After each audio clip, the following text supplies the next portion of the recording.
Tonight's episode is brought to you by Goodwood Digby Distillery. Hard to pronounce, easy to drink. Find out more at goodwooddigby.com. Just give the average Joe an insight of what's it like playing at this level. Friday night's always been a personal favourite of mine. You've got the long weekend. Everyone's just wanting that release, that stimulation, just to watch a macabre sport of gladiatorial confrontation. And you feed off that as athletes. Like, you love it. Love it. Love it. Love it. Love it. Love it.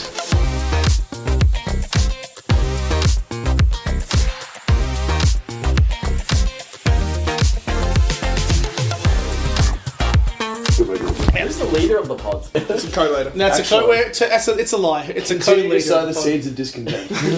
It's a co-leader. You know who my favourite guy is? That Hartman guy. I think he should be the leader of the pod. I think he is the co-leader of the pod. He is co-leader. No, he should be All the the boys leader. called Nick. All the boys called Nick are the leader of the pod, It's and like all the a boys called triad. Nathan joined later. That's why I keep trying to call me back in. Yeah, that's why we're trying to keep calling back in. What do we have the name for? What do we call it a second ago? Second ago. Like, just let's just start. Go. Oh, we already started. This is all included. This is That all was the dark triumvirate. the dark pigeon, the three amigos, the three pigeons, the three. It was something awful. Yeah, it was. I liked it. Hello, everyone. We're recording in Nathan's room. There's four men sitting in a room in Nathan's room together. It's exactly your feet. I've seen this film before. Yeah, we know. We've made it gay again. Once again. It's dropped kickoff time. I'm Nick. You know who I am. We're here with the Guinness in hand. I've got Nathan to my right. Hello. Got the Guinness in hand. Good lad. Alcoholics. We've got Lachie as well from Scrumbags. Tell them where they can follow you. No. We've already done that before. We can't do that. 2 plugs is too many. 2 plugs is too many. I give him a plug at the end. And the last gentleman is this awful person, awful individual called Zach, who also works at Rugby Australia. So it's 4 pigeons in a single room together. Famous NBA Twitter guy, Zach NBA _. Yes. I would like to say, can we not say I work for Rugby Australia until at the end of the pod to make sure I don't discriminate myself? No one who listens to this cares. No. That's the best part. That's the best part. I'm just an intern at Rugby Australia now, so... You're a nice, innocent little Zach's intern. our boss. You know what's funny? Zach was talking a big game, like, before we started the pod, and you've gotten all reserved all of a sudden. No, because everything's getting recorded. We have it on the record. We can get you in trouble. It's all real. I did say I would only do a pod if the Wallabies won the series. And here you are. And you know what? This was the closest thing we've had to a win This is so the far. closest we've had so far. And what we've had so far is a 24-19 result. Not our way to the British. It was to the British and Irish Lions. But who the hell saw this First Nations Pasifika game being the closest match so far? Lockie's got his hand up. Liar! You fucking liar! Nathan, you liar! I want something on the record, by the way. I bet Finn Morton, who refused to come on this pod. So go harass him and his... Yeah, go harass Finn Morton. I bet him that this would be under 25 points, and this was well under 25 points, because this team came out and fucking absolutely laid into the Lions, and honestly, laid the the blueprint for what should happen on Saturday. Yes, absolutely. It was phenomenal, and thank God the Wallabies were watching in the stands. All of them were there. They came along as well. I saw the bus. I took the photo. I have the research. It did happen. They were all there, and it was a good game, Lucky, wasn't it? It was phenomenal. The Tristan Riley trying to break Darcy Graham's jaw was an excellent start. I like the tone of that set. That was a soft yellow card. It was a very soft yellow card. It made a mockery of what happened the week before at Suncorp. With the no hits for Tide Furlong and for Tom Curry, which both should have been yellows. But we digress. The way that they bounced back from 14-0 to get straight back into it off the Riley intercept and then Seru going over, like 14-all at half-time felt incredible. It was almost euphoric. Yes. For a crowd that was, a tick over 30,000? 30,420. It sounded like a full house. That's how real fans cheer. I feel like Aussies rinsed Aussies about how to actually cheer for it because, wow, that sounded bigger than Suncorp. We're all there, and that was an unbelievable crowd. Yeah, it was good. Zach, you were wandering around. You were seeing it from many different points. You were trying to take photos of Tate McDermott as well. Well, he was sitting next to Hunter Paisami. And You're not bad on the long lens. I have evidence of Zach with Nod's camera. You took a photo of him taking a photo. It's beautiful. Yeah. It's Inception. Trying to be a Photoception. multimedia journalist, like you guys. Yeah. We're all very talented. Well, they did. interesting question for you guys, the more knowledgeable rugby experts. In the press conference, someone did ask, currently in the Totai, would this inspire the Wallabies for Saturday at the MCG? Bloody well should, I hope so. Yeah. Because, I mean, this is quite literally the blueprint. Rush defense, get in their face, bash the shit out of them. Well, yeah. And, because guys like Zach and Lachie, who's out of the Wallabies setup, needs to be involved. Oh my god, Good. what does the boy need to do? Our 7 depth is cooked. Charlie Gamble's our 3rd best 7, yet we have quite literally English media fawning over him trying to find out what his contract status is. Finn, we want to just say this on record. I can't claim this comment. This also goes to a certain Finn Morton who refused to come on the podcast tonight. Shame, poor form. He reckons Charlie Gamble is the single player that has challenged the Lions the most this entire tour. I think I'm inclined to agree. Oh, absolutely. If the Waratahs had scored one more try, he's man of the match of that game as well. Yes, he's man of the match of this game. He was unbelievable. And, I mean, he's unbelievable. Sakalotto, amazing. Tupou gets a lot of praise, and I've put it on my Twitter as well, but Ellie was the one who was cooking Finley Beeling. I love watching that. Again, twice in a row, 2 games he's cooked him. Second start. Yeah. Cooked him. Joe McLeod off the bench. Playing Royals. Can I also just say on the record here, I know Darcy Swain, the line out tonight, phenomenal. Oh, yeah. Phenomenal. I could have watched them. How many line outs did First Nations Pasifika pinch? 4. At least 3 to 4. I've got them as 4 and Swain as 3 of them. Like, they gave him a good bath in the forwards. Yeah, the defence was great as well. Like, everything. Like, the scrum was good. The set piece was excellent. Really, really, really... Forward's great, but also, shout out, friend of the pod, Jack Debrasini. Yes, Debs. He's actually friend of the pod. Debs is an actual friend of the pod, and we were just... Like, Debs, if you are listening, I'm not going to lie, a whole bunch of us were going ape shit in the presser, just being like, when you intercepted and you were trying, I was like, fucking go, Debs, please, go! And I'm glad you found. It was such a shame they couldn't link up and score that try. It was so good.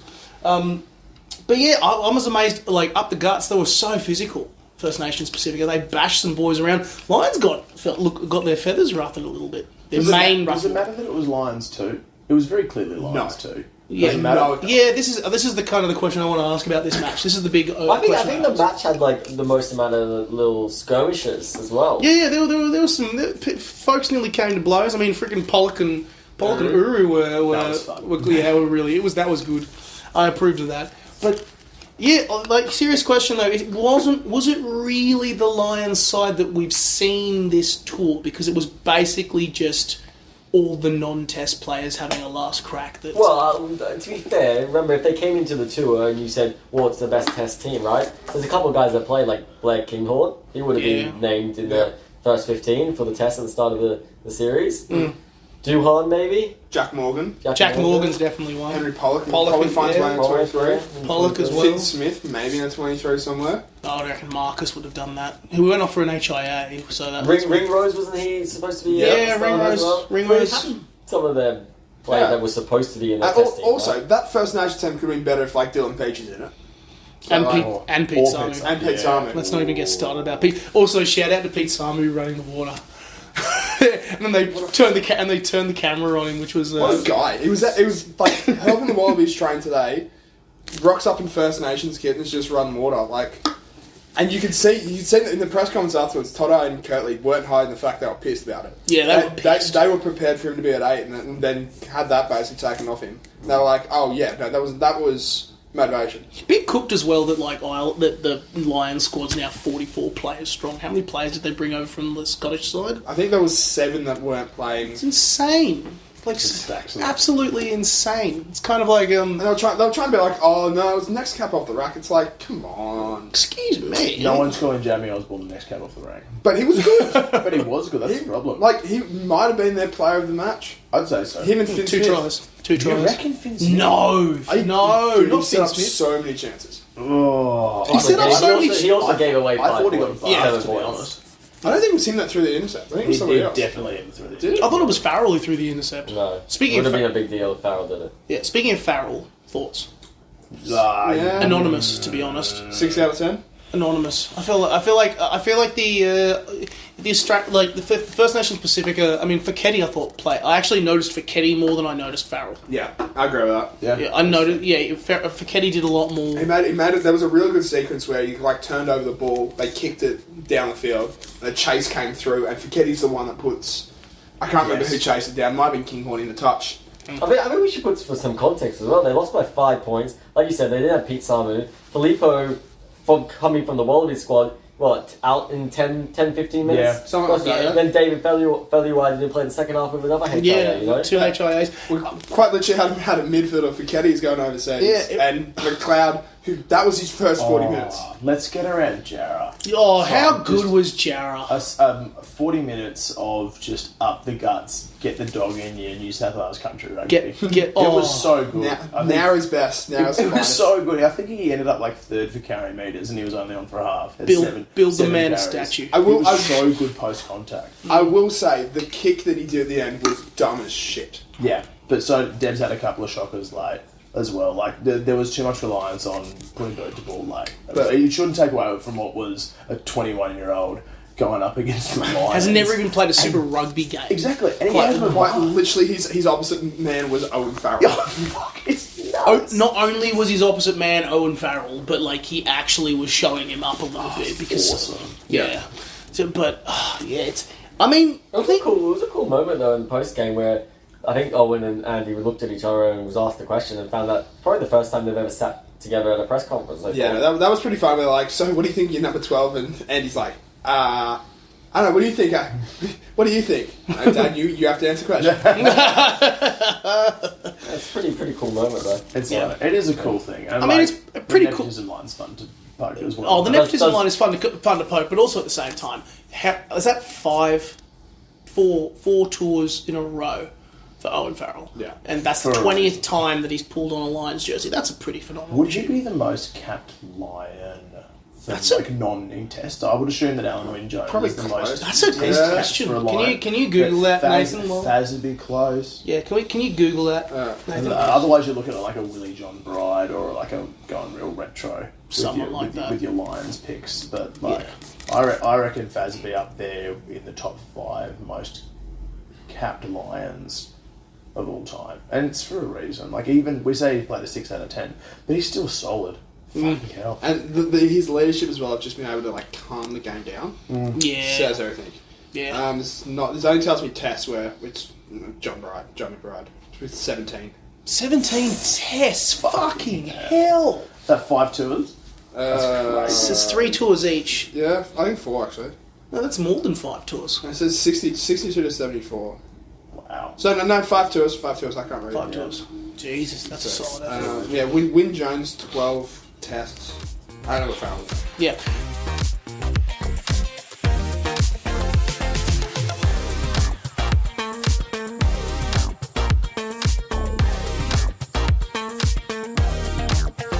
Ambridge. At Green and Gold Rugby, we love nothing more than celebrate a great Aussie success story. And Good Digby Distillery is one of the most exciting ones around. They're shaking things up, literally, by maturing their spirits in Aussie hardwood cubes instead of old school barrels. With infused flavours of ironbark, jarrah, even Tasmanian blackwood, that's about as uniquely Aussie as it gets. Not into malt? No worries. They've got a whole range, from Australian gins to grey gum vodka and even blackwood rum. No matter what you taste, there's something for everyone. Just head to goodredigby.com to place your order. And here's a special offer for Green and Gold Rugby fans. Use code GAGR20 at checkout for 20% off, or click the link in the episode description.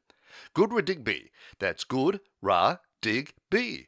Hard to pronounce, real easy to drink. And remember, drink responsibly.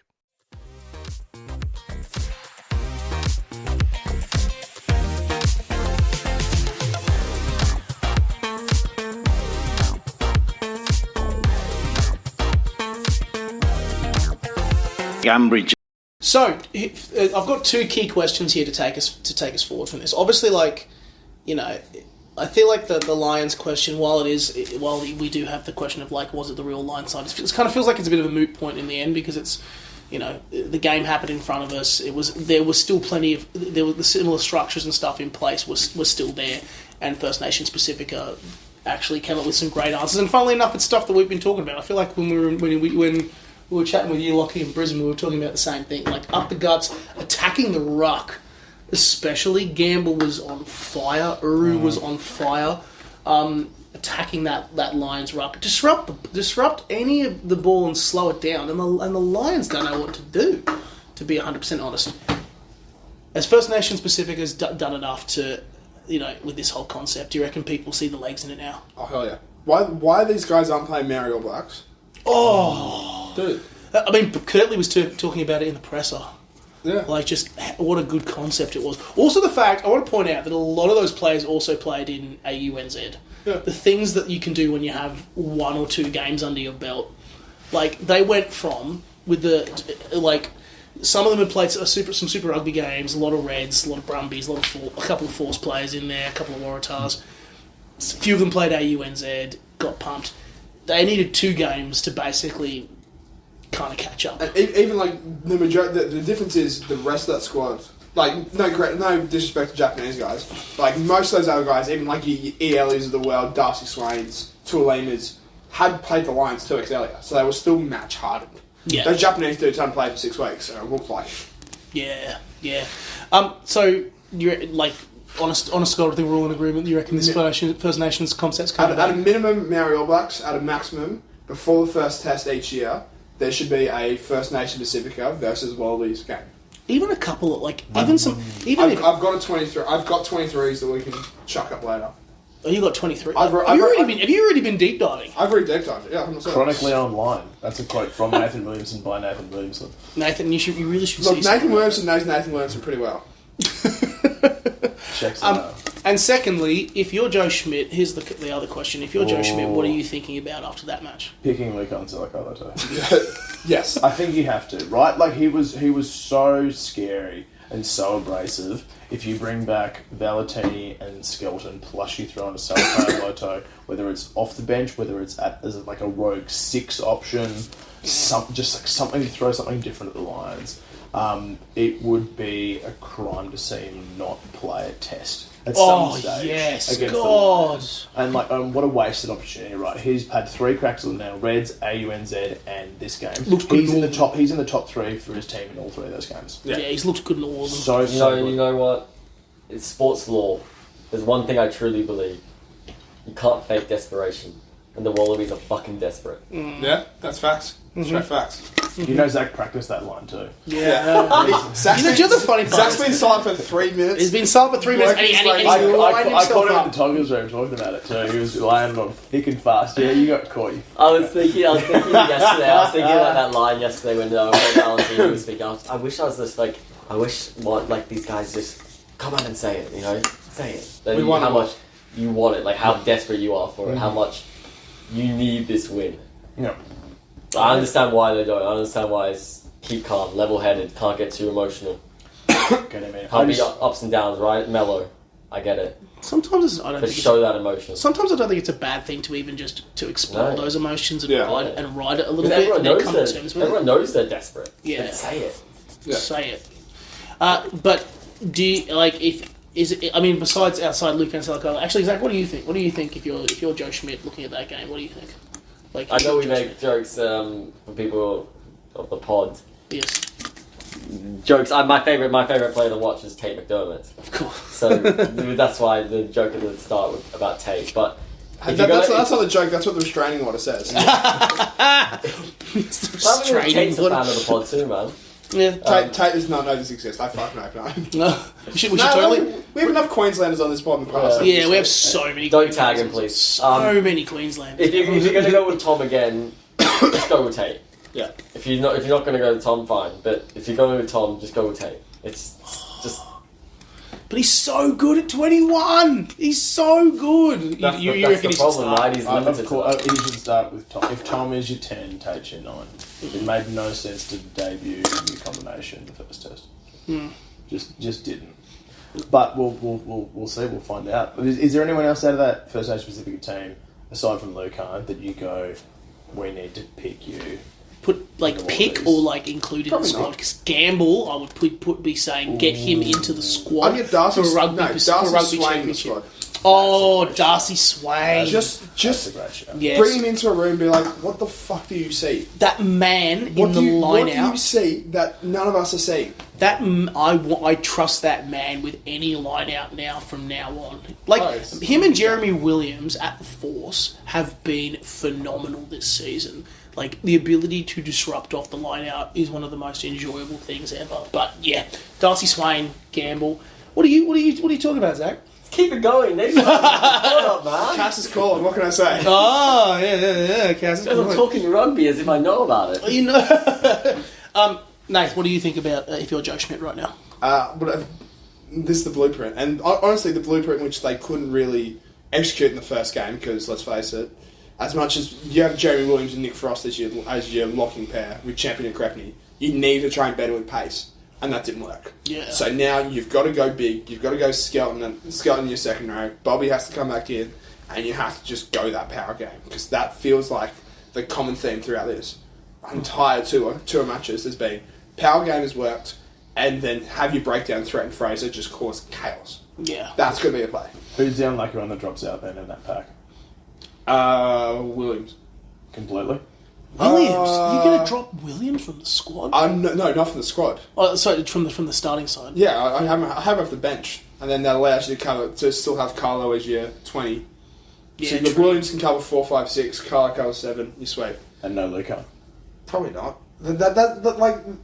I would have him around the squad, but I think a key thing is you need to see how Skelton goes, because if Skelton can't match the physicality of Lucan Salakailoto, then that's the question you need to kind of examine. Also, because Lucan, from the physicality perspective, it's Will. Excellent. My counterpoint it's Will fucking Skelton. Yeah, I know. This is my point, though. Also, more importantly as well, Salakailoto played 80 minutes tonight.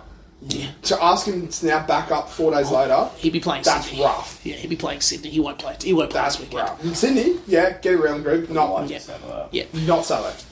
Yeah, I mean, I reckon this.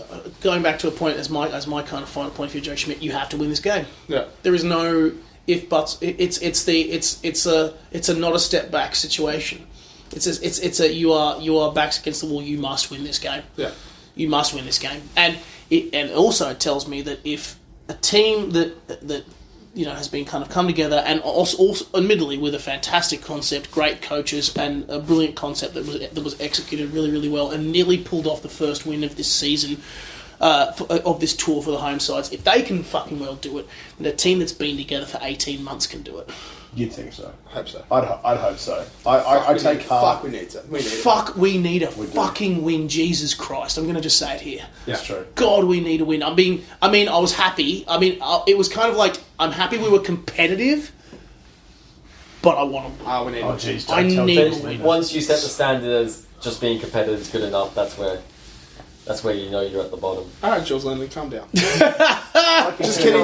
Went straight fucking. Just kidding. I love you, Jules. I like your board shots. If it's any consolation, the 2013 Game 2 was possibly the shittest game I've ever seen in rugby. I don't care, we won. We were watching the last... It was so bad, and we won. It's fascinating. We were watching the last 20 minutes of it as we were waiting for the... we were playing in the Wallabies hotel. Yeah. So we were just me and Finn were just watching it as we were waiting for the press to come through. First, up comes the escalator, James Slipper, who just walks past and goes, "Oh yeah, that's me." I'm one of those moments where you're like, "The fuck? Oh, hey Slips, how's it going?" When are we getting to the second person, James O'Connor, walks up and instantly comes on as he throws the pass, and he was like, "That's probably the only good thing I did that game." It's true, he was really bad. And it's one of those. Firstly, yeah, shit game, but it shows you just got to stay in the fight. Yep. Secondly, one of those random moments where you're just like, what the fuck is happening? Yeah. In the space of 10 minutes, the two people that have played in that game have walked up and been like, "Oh yeah." You just needed Christian Liliafano to complete the trifecta. Yeah. That's all you needed. Oh, Razzie. With that kick, which was, and it's coming around nicely, and then that was the points difference. Let's go have a beer. Yes. Yeah. Let's go drink. We haven't even talked about the main event yet. What's the main event? Thursday night, Amy Park, Wallabies Lions. Classic edition. Classic edition. That's a great point. Quick Where are you predictions, Lachie. Classic Wallabies lose 40-12. Nathan. Nah, Classic Wallabies by 8. Draw. You're the deciding vote. Is rugby the real winner? Oh, I see what you did there. How many players of the Classics could I name? A decent amount. Oh, actually, no. I take the back. The over-under for you was about 3.5.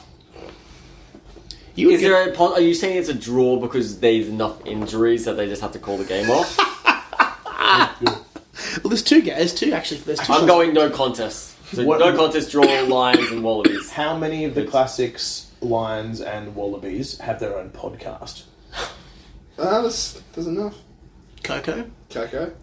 Only Coco was playing in the Classic. Oh no, all three Cocos. Good, bad rugby. Look, good, bad rugby. Yeah. All I'm going to say, so for those, and maybe you guys as well, Classic Wallabies play in the squad. All three Coco boys. Bernie Larkham. Dog. Oh. Good Harrison. Dog. Oh. Jeremy Paul. Dog. Matt Hodgson. Dog. George Gregan? Any George Gregan? No, Gregan's not playing. Nick Frisbee. Dog. Scott Higginbotham. Dog. Mike Harris. Dog. Fucking beat. Keeper Vuna. Oh, dog. Mark Gerard. Sorry, is dog good? Dog. Okay. Yeah, DAWG. Lachie Turner. Dog. Is that it? He's getting like Lockie's getting happier. There and might be happier. I would need to confirm as well, but maybe for the Sydney one, there might be a special appearance from somebody else. Some big name. There was like a big name person. Was it the big name person cited at Suncorp? No, it's like if we were going for like a fill-in option that could come in. Okay. You know, it might be a one-time appearance. Let's put it this way. We saw nobody downstairs at Suncorp. There wasn't nobody, but if we had a fill-in option, I get the proper. Is this a redacted section of the podcast? No, it's fine. I don't think Does Nathan have an exclusive? Nathan's got an exclusive. You'll have to wait and see. You'll have to wait and see. You gotta wait till Nath departs the hallowed halls one day, and you can dump all his dirt. Yeah, we'll have like a closing. He'll be like a bobcat out. Yeah. My simple statement on that is, I know where the bodies are buried. I buried a couple of them myself. Hey. Looking forward to the Substack. Cash. All right, let's go have a beer, guys. Yeah. All right, Wallabies in 4 days' time. Terrifying. Follow Scrumbags. We've got another week to get back on the horse and take that horse to the water, and you can ask that horse, you can say, hey horsey, do you want to have a drink or do you want to swim? Yeah, and it's up to that horse to then realise what he wants to do in his life. So we're looking forward to, like I say, getting back on that horse. And are you looking forward to getting back on the horse 6 months since we last saw you? I don't like horses, I can't ride. Give myself an uppercut. Tonight's episode was brought to you by Goodwood Digby Distillery, uniquely Australian and proud of it. Cheers to supporting local. Visit goodwooddigby.com.